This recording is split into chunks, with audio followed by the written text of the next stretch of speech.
Kerala state head load and general workers federation പ്രസിഡന്റായി TP. രാമകൃഷ്ണനെയും general സെക്രട്ടറിയായി R. രാമുവിനെയും CITU സംസ്ഥാന സമ്മേളനം തെരഞ്ഞെടുത്തു. N.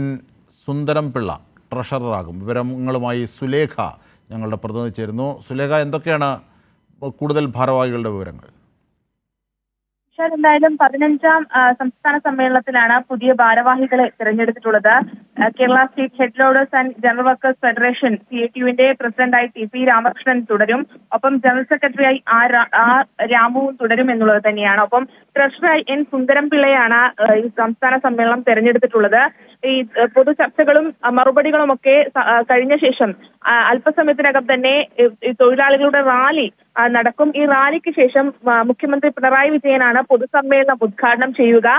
മറ്റു ഭാരവാഹികൾ എന്ന് പറയുന്നത് C. Jayan Babu, C.K. Manishankar, P.K. Sasi, ഒപ്പം K.C. Rajagopal, Koshy Alex, K.P. Rajan, K. Ramdas, K.N. Mohanan എന്നിവർ വൈസ് പ്രസിഡന്റായും, ഒപ്പം T.R. Soman, K.M. Iqbal, K.M. Ashraf, C. Nasar, K.R. Ravi, K.R. Ajay, K. Mohanan, P.K. Ramachandran എന്നിവർ സെക്രട്ടറിമാരായും ഉണ്ടാകുമെന്നുള്ളതാണ്.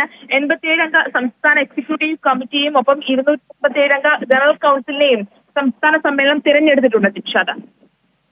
ശരി, സുലേഖയാണ് വിവരങ്ങൾ.